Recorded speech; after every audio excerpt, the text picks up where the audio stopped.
Adit cuan. Oh. Tapi sebenarnya kalau kita telisik dari teori akuntansi ya, banyak sekali sebenarnya teori-teori yang mempengaruhi laba tersebut ya biasanya.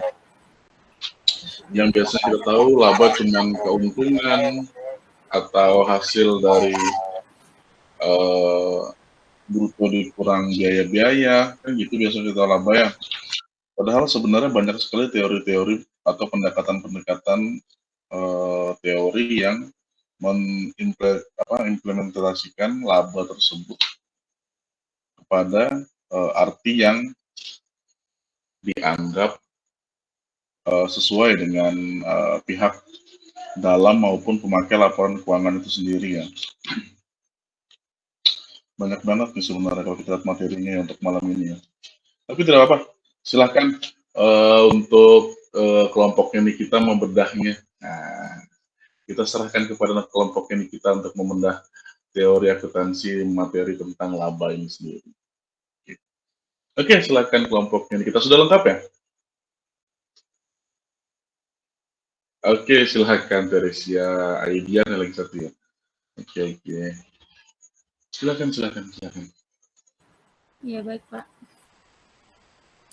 Sebelumnya izin share screen ya Pak. Ya, silahkan.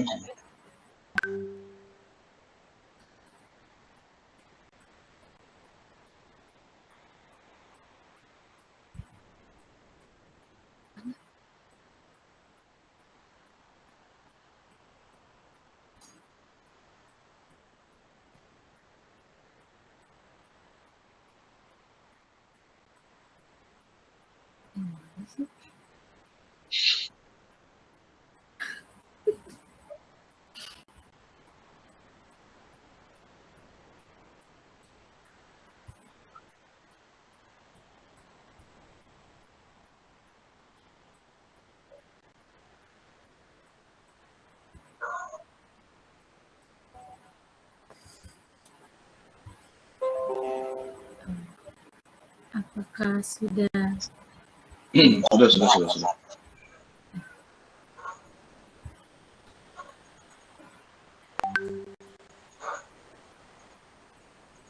Oke, assalamualaikum warahmatullahi wabarakatuh. Selamat malam semuanya. Waalaikumsalam warahmatullahi wabarakatuh. Selamat malam. Iya, jadi kan saya dari kelompok 10 akan mempresentasikan, kelompok 4 akan mempresentasikan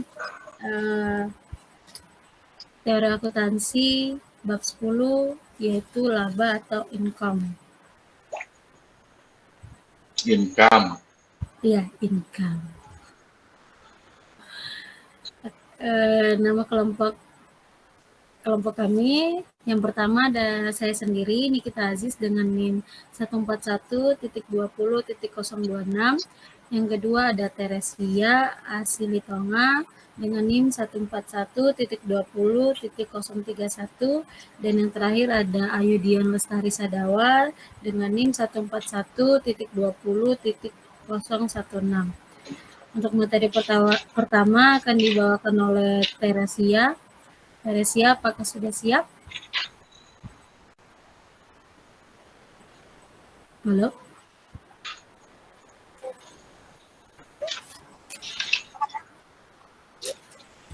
Sudah.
Apakah suara saya jelas?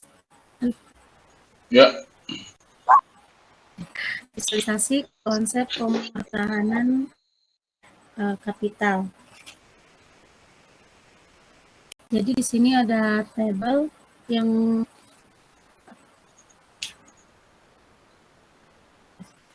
ada nilai kapital awal sama kapital akhir. Nah, jadi di sini besarnya laba atas dasar konsep pemertahanan kapital bergantung pada penilaian kapital. Bila digunakan sebesar ABCD, dianggap cukup untuk mempertahankan kapital awal ABCD. Sehingga laba yang dapat dikonsumsi adalah sejumlah DCGH. Bila digunakan dasar daya beli atau kapital yang harus dipertahankan.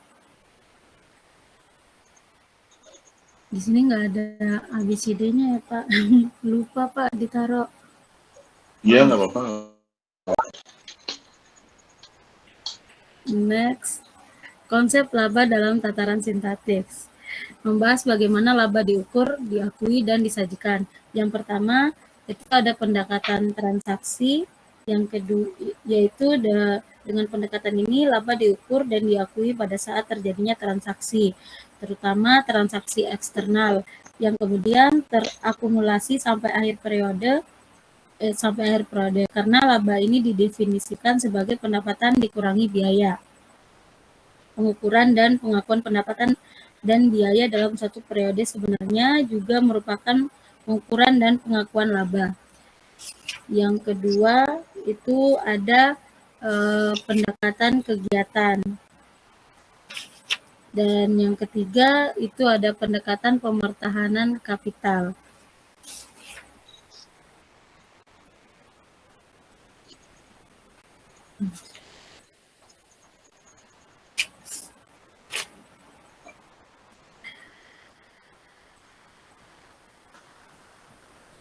Masalah teoretis tataran sintaktik. Yang pertama, pendekatan transaksi dan kegiatan setara dengan konsep realisasi dan penghimpunan dalam pendapatan. Yang kedua, pendekatan transaksi dan kegiatan menganut pendekatan pendapatan sama dengan biaya dalam pengukuran dan penilaian elemen. Bisa dilihat di bab 5 halaman 221 sampai 222. Yang ketiga ada pendekatan pemertahanan kapital penganut pendekatan aset kewajiban dalam pengukuran dan penilaian elemen. Pengukuran dan penilaian kapital. Dengan konsep pemertahanan kapital, laba merupakan selisih pengukuran kapital pada dua titik waktu yang berbeda. Pengukuran ini mempertimbangkan satu, jenis kapital versus spesies, dua, skala pengukuran, nominal versus daya beli, tiga, atribut pengukuran, cost histeris versus sekarang. Pengukuran laba dengan konsep mempertahankan kapital. Yang pertama, kapitalisasi aliran kas harapan, kedua, penilaian pasar, ketiga, setara kas sekarang, lalu keempat, ada harga masukan historis, kelima, harga masukan sekarang, dan yang terakhir, mempertahankan daya beli.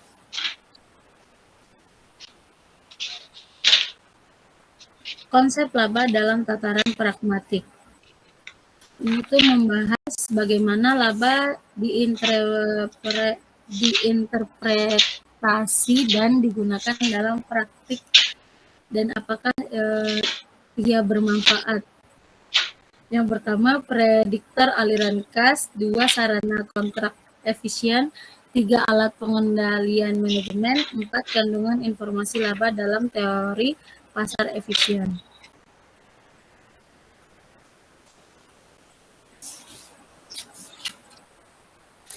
Laba akrual sebagai prediktor aliran kas. Dalam tabel ini berbagai model pemakiran laba.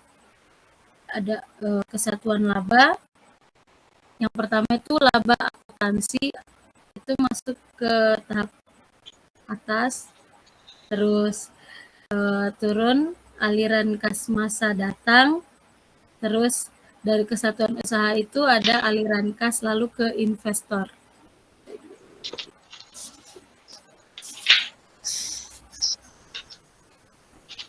Relevansi nilai atau value relevance. Apakah angka akuntansi atau laba nilai buku dan aliran kas menjelaskan perubahan nilai perusahaan yang ditunjukkan dengan harga saham? Paling tidak, informasi akuntansi menjadi estimator nilai perusahaan. Dan paling tidak ada asosiasi antara informasi akuntansi dan variabel nilai perusahaan. Relevansi nilai, angka akuntansi tidak berkorelasi sempurna dengan harga saham karena akuntansi menggunakan cost historis. Kedua, harga saham merefleksi tidak hanya informasi akuntansi, laba atau nilai buku.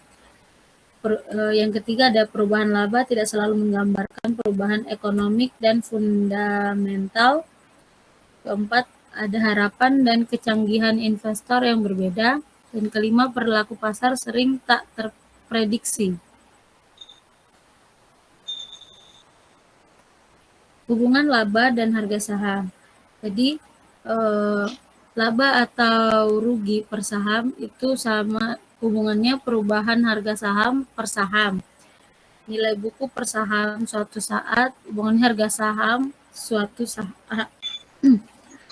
Perubahan nilai buku per saham itu estimatornya perubahan harga saham per saham. Pro kontra kan efisien. Teori keagenan adalah teori yang dibangun atas dasar hubungan keagenan. Pemasukan angka akuntansi atau angka laba dalam kontrak mendorong pihak berkontrak untuk mencapai tujuan kontrak sehingga kontrak menjadi efisien. Pengendalian perilaku manajer. Laba dapat digunakan untuk memotivasi perilaku manajer divisi untuk menuju pencapaian tujuan perusahaan secara keseluruhan. Laba yang relevan dijadikan basis kompensasi agar manajer memaksimumkan kepentingannya. Keselarasan tujuan tercapai bila usaha manajer untuk memaksimumkan dirinya juga memaksimumkan kepentingan perusahaan secara keseluruhan. Hipotesis pasar efisien. Hipotesis pasar efisien hanya bermakna bila dikaitkan dengan seperangkat informasi atau yang disediakan atau tersedia dalam suatu sistem pelaporan keuangan. Pasar modal dikatakan efisien terhadap suatu informasi bila harga saham merefleksi secara penuh informasi tersebut, atau bila harga sekuritas merefleksi secara cepat dan penuh semua informasi yang tersedia dalam suatu sistem pelaporan keuangan. Selanjutnya akan dibacakan oleh Ayudian.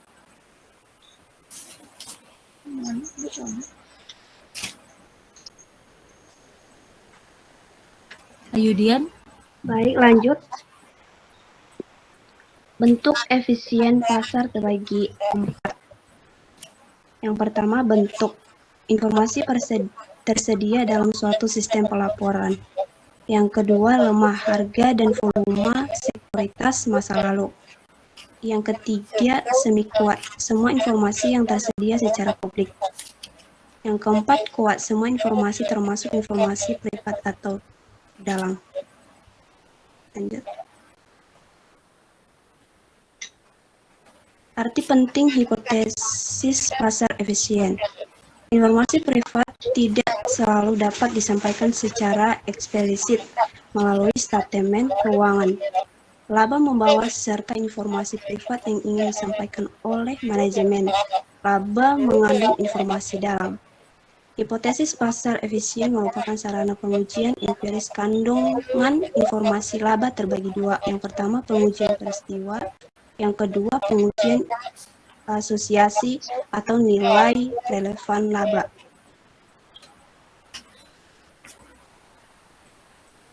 Variabel pengujian terbagi 6. Yang pertama, R sama dengan return atau return. Yang kedua, RA sama dengan return abnormal atau abnormal return. Yang ketiga, LK sama dengan laba kejutan atau unexpected earning. Yang keempat, RAK, return abnormal kumulatif atau kumulatif abnormal return. Yang kelima, RM sama dengan return pasar atau market return. Yang keenam, R sama dengan return mean atau rata atau mean return.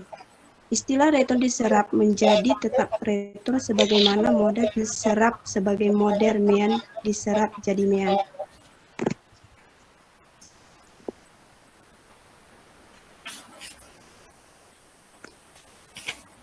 Variabel-variabel pengujian empiris. LK sama dengan LA dikurang LH. Nomor pertama LK, laba kejutan atau unexpected earnings. Yang kedua LA sama dengan laba aktual atau aktual earning. Yang ketiga LH sama dengan laba harapan atau expected earnings. Semua variabel diukur pada tanggal peristiwa. Laba harapan diperoleh melalui model pengharapan laba, earning expression models, yang biasanya menggunakan model pemeriksaan laba atau earning forecast model.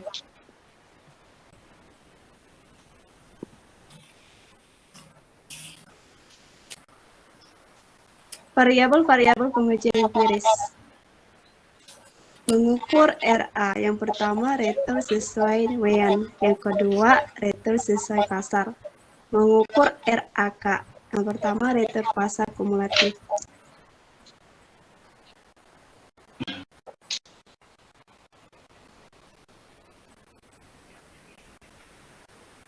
Konsep pengujian empiris asosiasi terbagi 5. Yang pertama umumnya menggunakan model regresi, yang kedua LK regresi terhadap RA atau RAK dalam periode jendela untuk perusahaan sampel.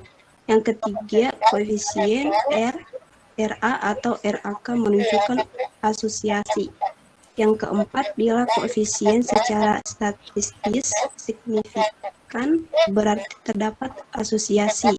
Ini berarti variabel akuntansi menjelaskan variabel-variabel pasar atau harga pasar. Yang kelima, dapat disimpulkan bahwa angka akuntansi mempunyai relevan nilai.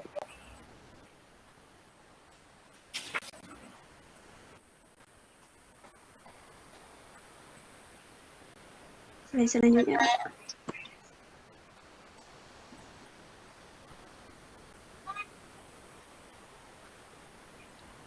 Kaniki.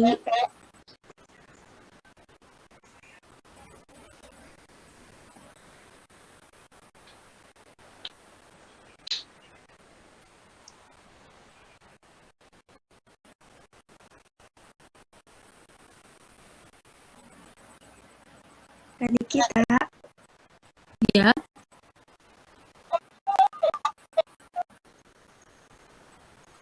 sudah ini kan ini udah dibaca ya.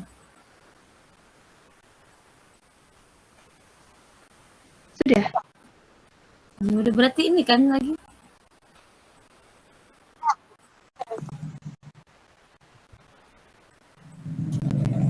Bentar. Oh belum.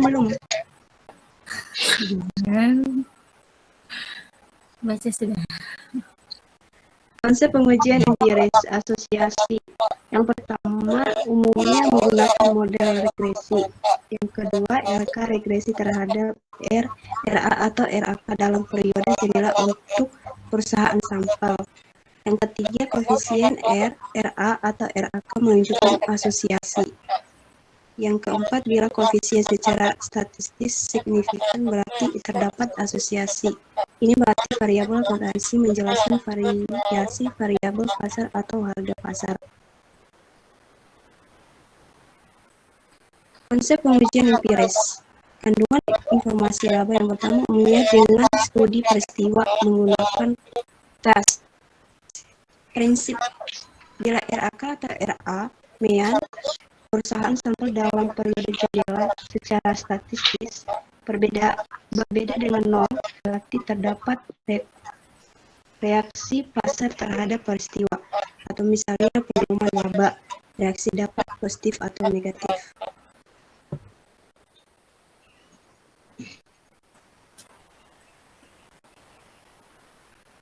Lanjut, Kak.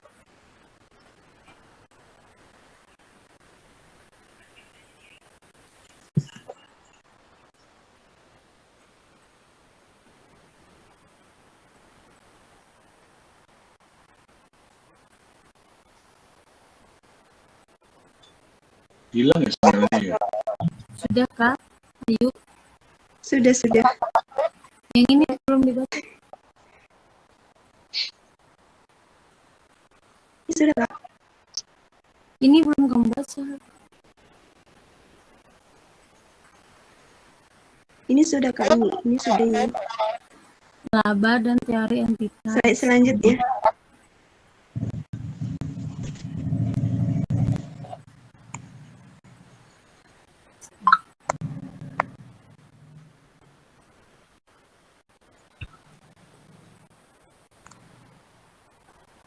Laba dan teori entitas membahas berbagai konsep entitas selain kesatuan usaha dan Ya, Kak. implikasinya terhadap pengertian dan penyajian laba.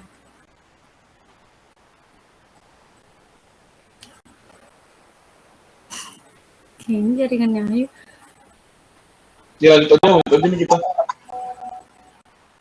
Ya, yang pertama ada usaha bersama, biar bisa kita lihat di gambar 10/10 di halaman 496. Yang kedua ada usaha atau bisnis, bisa kita lihat dari gambar 10.12. Terus yang ketiga ada investor, bisa kita lihat di gambar 10.14. Yang keempat ada pemilik, bisa kita lihat dari gambar 10.16. Yang kelima adalah pemilik residual, keenam ada pengendali, dan ketujuh ada dana. Bisa kita lihat di gambar 10.17. Implikasi teori entitas. Teori entitas menentukan yang pertama bentuk persamaan akuntansi. Dua, komponen penentu laba, apakah suatu pos merupakan biaya atau pembagian laba. Ketiga, siapa penerima laba. Ini bisa kita lihat di gambar 10.18 untuk ringkasan pembahasannya ya. Jadi ini definisi dana. Nggak ngerti bahasa Inggris.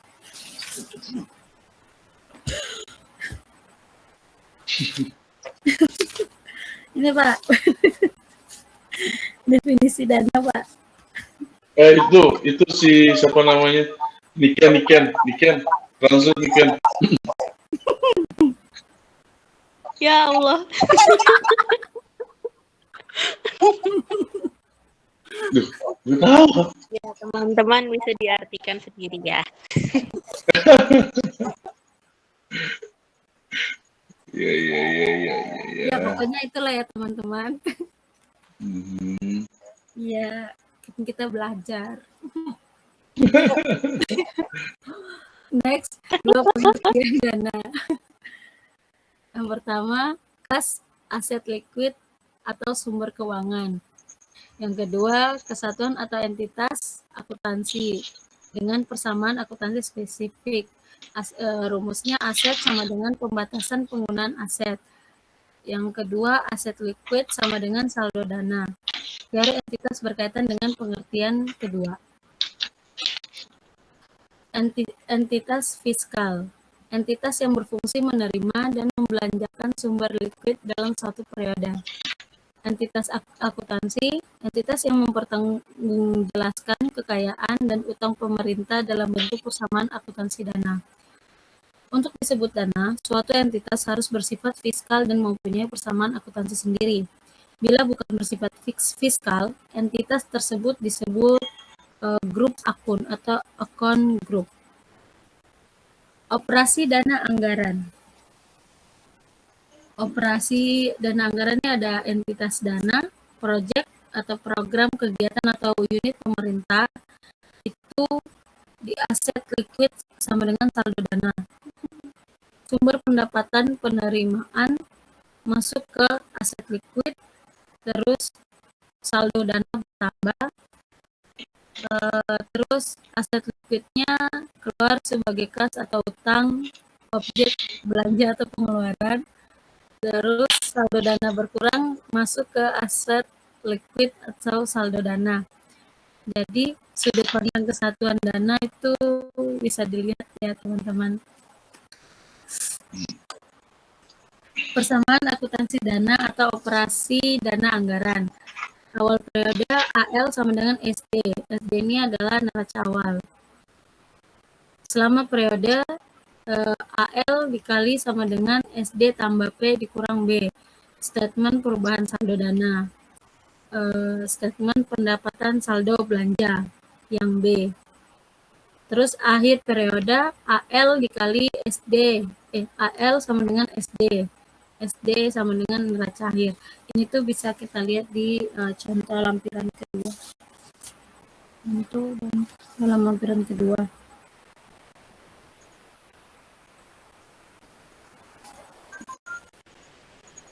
Oke, terima kasih teman-teman. Demikian presentasi dari kelompok 4. Jika ada yang ingin ditanyakan, mari kita diskusikan. Oke. Terima kasih kelompok penyaji. Baik sekali penjelasannya cukup lengkap sampai dijelaskan teori efisiensi pasar teman-teman. Ya memang teman-teman untuk laba sendiri ya seperti yang saya katakan di awal itu sangat kurang. Coba di silent dulu kita. Ya. Stop sharing. Oh iya. Silent. Kita di silent dulu. Nggak bisa Pak. Saya stop sharing ya Pak ya. Izin stop sharing. Maksud ya oke. Maksud saya di silent dulu bikin kita. Nggak bisa Pak, nggak ada pilihannya di mana ya. Hah? Nggak ada pilihan. Ya. Ini.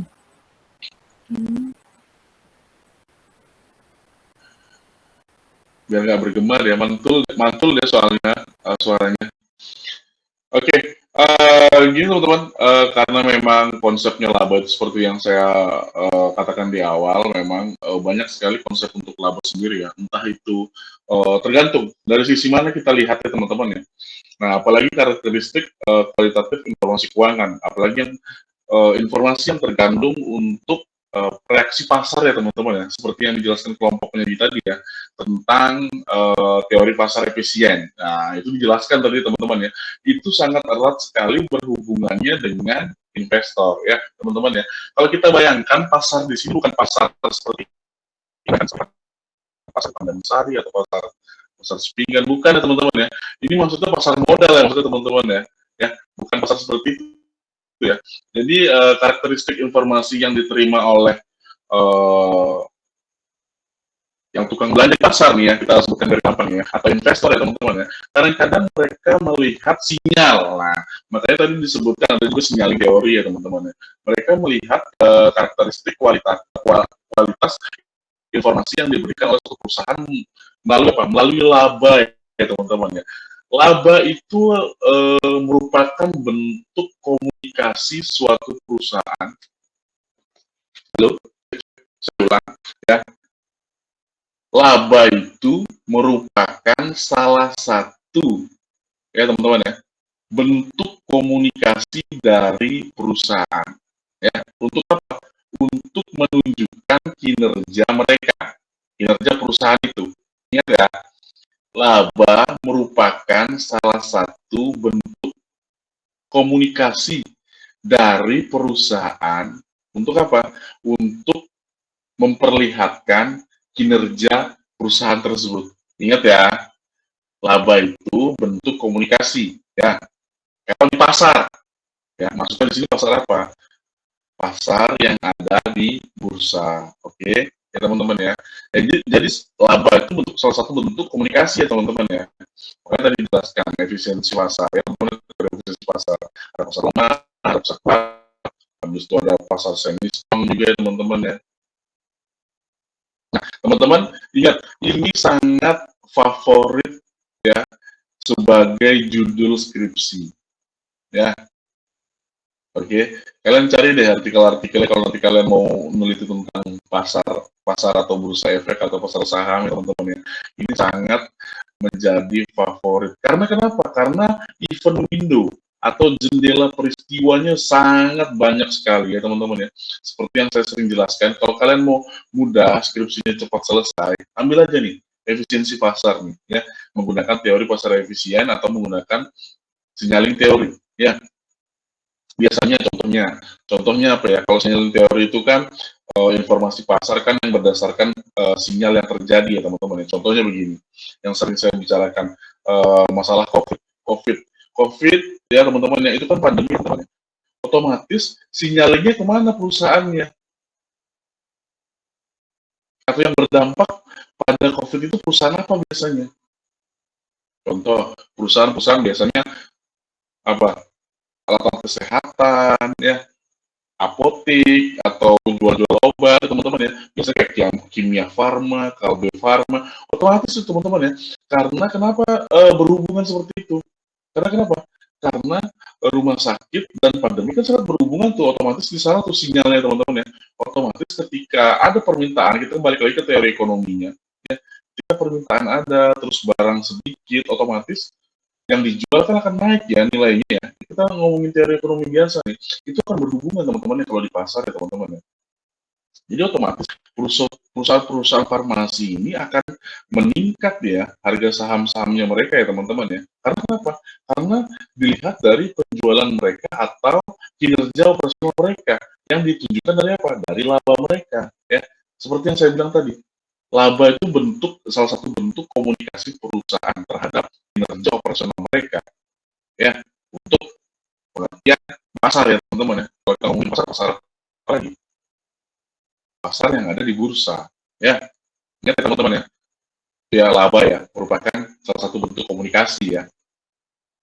Makanya sebenarnya kalau kita lihat di laporan keuangan, ada laporan posisi keuangan atau neraca dan laba rugi ya teman-teman ya. Kalau kita lihat pengertian secara sempitnya untuk neraca atau laporan posisi keuangan, itu biar kita melihat atau investor atau kreditur atau pemakai informasi keuangan melihat posisi keuangan perusahaan, dilihat dari berapa jumlah asetnya, berapa jumlah kewajiban perusahaan tersebut, berapa jumlah kekayaan perusahaan tersebut.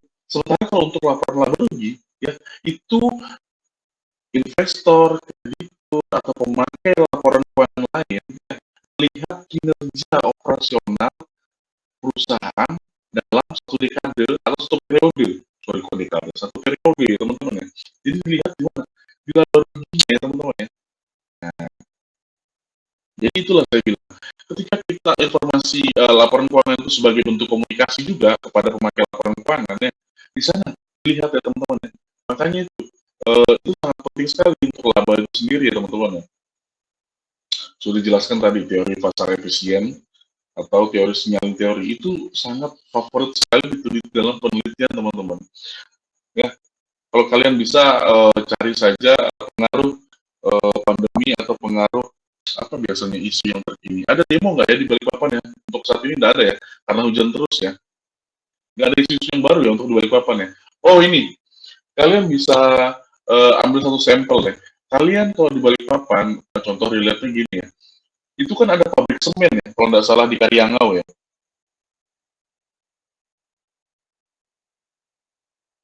Ada yang tahu pabrik semen di Karyangau? Atau dermaga semen itu ada perusahaan semen? Nggak tahu ya? Nggak tahu ya? Ya itulah saya, aduh sinyalnya. Itulah mahasiswa-mahasiswa di Balikpapan ya teman-teman ya. Berbeda dengan mahasiswa-mahasiswa di kota besar ya. Sebenarnya kalau kita lihat ya teman-teman ya, karena itu terletaknya di pinggiran atau di pinggir laut, apalagi itu mengganggu ekosistem bakau. Ini sangat erat kaitannya kenapa saya akan nyerempet ke sini teman-teman. Karena kenapa? Sebenarnya kalau itu digunakan sebagai perusahaan atau pembuatan semen ya teman-teman, otomatis kita ngomongin manufaktur ya. Kita lihat limbahnya, kita lihat berapa pohon bako yang dihancurkan untuk membangun pabrik tersebut. Ya, ingat ya, kalau sekalian mahasiswa satu Balikpapan, atau kalau kita ngomongin kalau di Balikpapan ada tuh organisasi pemuda KNPI, ada yang ikut di sini mahasiswa ikut organisasi KNPI? Ada yang ikut? Ikut go? Weekend? Kita ikut KNPI nggak? Enggak, Pak. Kalau seperti di Bali ya teman-teman ya, karena isu tentang lingkungan itu sangat dibahas di Bali ya teman-teman ya. Saya ambil contoh di Bali ya. Tapi ketika saya kemarin pulang ke Kalimantan, saya sedih banget tuh.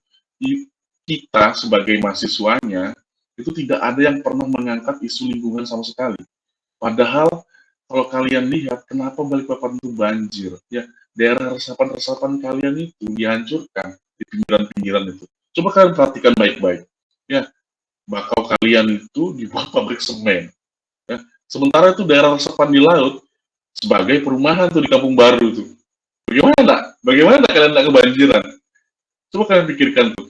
Kalau kalian sebagai mahasiswa menanggapi isu lingkungan tersebut, nah ini ketika ada sekelompok mahasiswa atau kita ngomongin KNPI lah yang bergerak sebagai organisasi pemuda ya di sana ya, demo, oke? Demo nih tentang isu lingkungan di perusahaan semen tersebut. Yang saya tahu perusahaan semen tersebut itu tercantum tuh perusahaannya di Bursa Efek tuh. Ya. Ketika kalian tanggapi perusahaan tersebut atau kalian demo dia dengan isu lingkungan, itu akan berdampak teman-teman ke harga saham mereka. Oke? Itulah yang dinamakan signaling teori. Ya, kalau dari teori akuntansi sendiri ya, dan itu akan berdampak ke pasar. Oke? Seperti itu ya hubungannya ya. Contohnya ya, dengan isu lingkungan pun kalian dapat mempengaruhi informasi yang ada di pasar. Oke, makanya pada tahun 2017 kita diembargo oleh Eropa. Kenapa? Ada yang tahu? Lagi 10 menit ya, pertemuan kita lagi seru nih. Nanti saya skip, mungkin kita akan masuk lagi ya teman-teman ya. Saya ulangin. Ada yang tahu tahun 2017 kita diembargo sama Eropa? Gue nggak tahu, Bro. Di kita nggak tahu. Adit, Rifki, Fauzi. Itu hoax, Pak. Hoax? Kamu bilang hoax, Fauzi?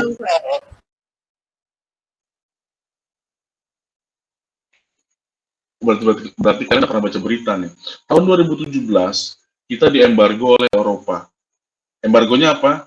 Kita diblok untuk pengiriman tandan buah segar, buah sawit. Pernah dengar itu nggak? Pernah dengar sih, Pak. Cuma Pernah dengar nggak kira-kira? Ya memang susah. Saya nggak heran sama anak-anak di Kalimantan. Kalian taunya ngeruk aja nih hasil bumi di Kalimantan nih. Ya, saya nggak heran sama anak-anak di Kalimantan nih. Ya, kita itu Indonesia di embargo sama Eropa tentang tanah buah segar. Karena kenapa? Karena kita nggak mau ngekspor yang TBS lagi. Kita mau ngekspornya dalam bentuk sudah jadi minyak.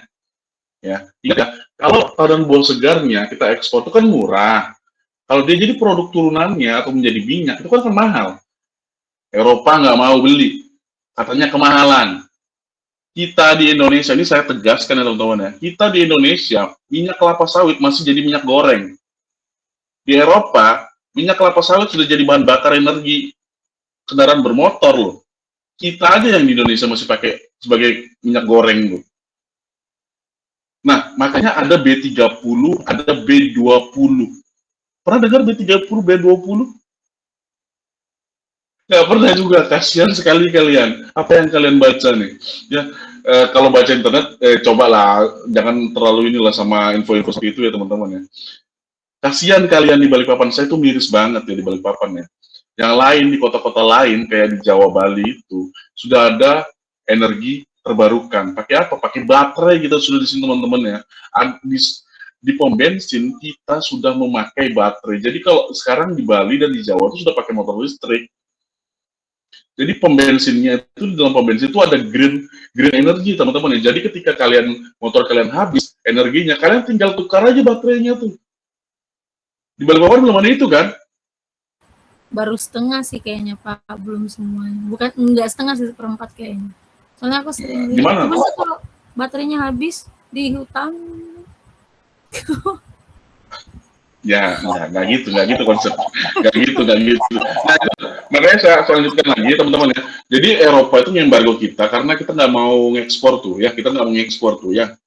Itu dampaknya apa? Itu kan signaling ya teman-teman ya. Ketika ekspor tidak dilaksanakan, karena gini, ekspor kelapa sawit TBS itu 70% ekspor, 30% kebutuhan dalam negeri, teman-teman.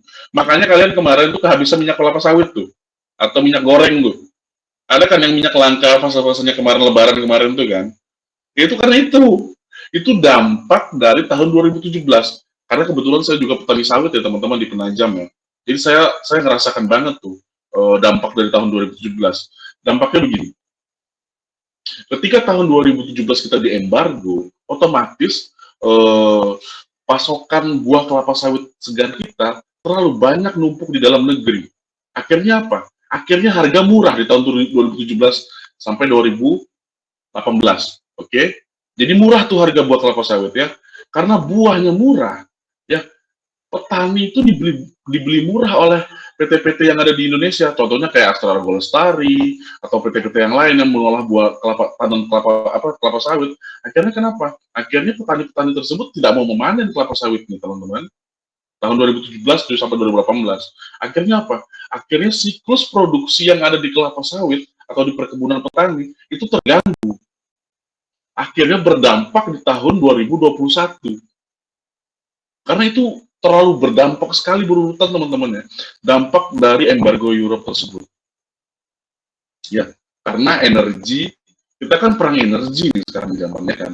Di tahun 2022 nih, dari tahun 2020 kemarin tuh, contohnya pandemi ya, kalau kalian penikmat teori konspirasi ya, kalau saya seneng banget tuh. Tapi karena memang kalau kita hubungkan, nonton deh, kalau misalkan kalian seneng nonton, kalian punya Netflix, nonton tentang konspirasi laut, konspirasi minyak fosil, atau yang lain-lain ya teman-teman ya. Di sana banyak ilmunya tuh, karena banyak dokumenter ya teman-teman ya. Ya, kita balik lagi ke perusahaan kelapa sawit lagi ya teman-teman ya. Itu dampak dari tahun 2017 itu ya teman-teman ya. Akhirnya pada tahun 2017 sampai tahun 2021 penurunan harga ya, penurunan harga yang ada di bursa perusahaan-perusahaan perkebunan. Kalau kalian cek harga saham perusahaan perkebunan dari tahun 2017 sampai tahun 2020 itu menurun semua teman-teman. Karena apa? Ya dampak embargo Eropa kemarin tuh, itulah yang disebut teori sinyal itu teman-teman ya. Nah, dan di tahun 2021 akhir, kalau nggak salah bulan November itu ya, teman-teman ya. Itu akhirnya apa? Minyak kelapa sawit langka. Yang dari minyak gorengnya ya contohnya. Ternyata apa? Sudah kita langka minyaknya, ternyata dikorupsi juga sama Kementerian Perdagangan kita kan. Itu Indonesia teman-teman ya. Sudah rakyatnya sakit, dikorupsi lagi. Ya, sedih banget sama negara kita ini ya. Makanya nanti saya pesankan, saya kasih saran ke kalian semua, ketika kalian duduk di atas, tolonglah berintegritas ya teman-teman ya. Apalagi nih Ken nih, calon-calon DPR nih, kita juga nih, ya, sama Adit ya. Nanti kalau kalian di atas, tolong deh ya, ingat ya sama yang di bawah ya teman-teman ya. Karena kenapa? Kalau kita nggak bisa merubah sistemnya, kita nggak bisa tuh teman-teman ya. Otomatis ketika kita cuap-cuap di sini, saya rugi. Saya nggak akan rugi kalau cuap-cuap sama kalian, ketimbang saya cuap-cuap di sosmed. Karena kenapa? Karena saya membekali kalian dengan ilmu ini, teman-teman ya. Karena ketika kalian, makanya saya tulisin tuh di lembar UTS kalian di bawah itu, plagiasi merupakan awal dari kecurangan. Baca nggak kalian tuh? Saya selalu sisipkan itu. Biasanya gitu ya, informasi itu ya, sama kayak televisi. Kalian itu kan sebenarnya kan di brainwash sama televisi. Akhirnya di bawah alam sadar kalian konsumtif. Kalian nggak pernah nyadar itu ya. Coba kalian sadar deh, kalian kalau senang nonton TV, lihat Instagram, lihat teman-teman kalian yang kaya, pamer-pamer di Instagram, akhirnya tuh tertanam tuh di alam bawah sadar kalian tuh. Coba deh, rasain kalian. Makanya kita, harusnya kalian bangga tuh masuk di ekonomi itu. Akhirnya kalian bisa sadar tuh akan hal itu seharusnya. Gitu loh maksud saya. Ya, kalian di brainwash tuh sama televisi. Terus kita digojoloki iklan, informasi hoax. Bahkan televisi sekarang nyebarin hoax loh, malah nggak jelas informasinya yang dikasih sama televisi kita, nggak penting. Kalau di luar negeri, siaran-siaran kayak bursa-bursa, harga bursa saham itu penting banget teman-temannya. Itu bahkan dibuka itu ya. Kita ada siaran kayak gitu. Pernah kalian nonton tentang harga saham? Gak pernah kan? Gak pernah. Karena kita dijejali dengan gosip Lesti Bilar, gosip-gosip Nikita Mirzani yang tidak penting ya teman-teman ya. Karena kenapa? Kita senangnya itu dangdut akademi sampai jam 1 malam. Coba negara kita senang banget hiburan-hiburan seperti itu. Ya. Padahal kita sebenarnya apa? Sebenarnya kita di brainwash teman-teman, biar kita tidak sadar, biar kita tetap bodoh selalu. Makanya saya tanya tadi, gue nggak tahu apa pernah dengar info tentang embargo Europe. Kita harus tahu tuh ya, Igo ya. Kita harus peka hal-hal seperti itu. Karena kenapa? Karena kita sebenarnya saintis, ya. Apalagi kalian kan masuk di starter 1 ini kan kalian untuk menambah ilmu pengetahuan kan sebenarnya kan. Jadi itulah sikap yang harus kita miliki ya teman-teman. Nah itu ya, balik lagi jadi melebar kemana-mana ya tentang teori sinyal ya. Jadi itu ya teman-teman ya, untuk teori sinyal ini sendiri ya, karena itu sangat berpengaruh. Seperti yang saya bilang tadi, perusahaan semen ketika kita angkat isu lingkungannya, itu akan turun tuh harga sahamnya. Ya, karena kenapa? Itu akan mempengaruhi pendapatan teman-teman. Oke, mungkin kita harus skip dulu ya. Saya kasih baru lagi ya. Sorry banget nih. Cukup untuk 1 jam aja nih jadinya teman-teman ya. Saya skip dulu ya, nanti kalian masuk lagi ya. Oke. Oke, see you. Saya